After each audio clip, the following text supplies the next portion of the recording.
কেমন আছো তোমরা? আশা করছি তোমরা সকলে খুব ভালো আছো। আজকের মিনি ব্লগটা শুরু করার আগেই আমি তোমাদের কাছে সরি বলতে চাই, কারণ 21 ফেব্রুয়ারি আমি এসেছিলাম জীবনে প্রথমবার হায়দ্রাবাদে, তাও আবার আমার বান্ধবী রিঙ্কিদের বাড়িতে। আর সেটাও ছিল আমার জীবনের ফার্স্ট টাইম ফ্লাইটে।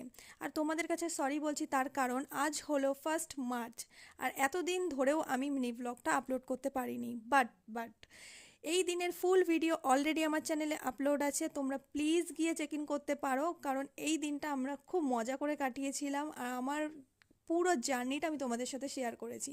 তো যাই হোক, জীবনে এটা আমার প্রথম ফ্লাইট ছিল, আমি খুবই নার্ভাস ছিলাম বাট খুব এক্সাইটেড ছিলাম, সেটা আমার মুখ চোখ দেখেই তোমরা বুঝতে পারছো। আমি সব কিছু এক্সপ্লোর করার চেষ্টা করছিলাম, কিন্তু যেহেতু এটা আমার ফার্স্ট ফ্লাইট ছিল, জীবনে একটা স্বপ্ন ছিল ছোটোবেলা দিয়েই, সবারই স্বপ্ন থাকে এক ফ্লাইটে চড়ার, তো যাই হোক আমারও ছিল।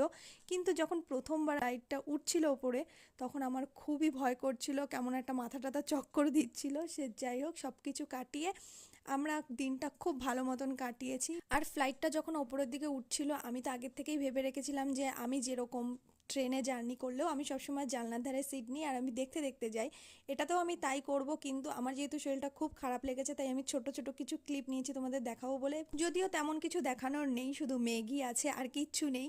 এই জন্যই আমার মনে হয়েছে train journey is the best journey for exploring. তো যাই হোক, আমরা নেমে পড়েছি এখন হায়দ্রাবাদে, আর এখন আমরা লাগেজ নিয়ে যাব আমাদের গন্তব্যস্থল মানে আমার বান্ধবীর বাড়িতে। তো অ্যাজ ইউজুয়াল আমি যেরকম টাইপের মানুষ, যে কোনো জার্নির থেকে আসার পর আমি ভীষণ টায়ার্ড হয়ে যাই, এক্ষেত্রেও আমার কোনো ব্যতিক্রম কিছু হয়নি। তো যাই হোক, এখানে আসার পরে এই পুচকুটার বার্থডের ইনভিটেশন ছিল, সেখানে আমরা তিনজনেই গেছিলাম আর আমরা ভীষণ মজাও করেছি। আর এই কয়দিন থেকে ওই পুচকুটার সাথে আমার ভালো বন্ধুত্ব হয়ে গেছে, জানো তো। এতটুকুই, বাই।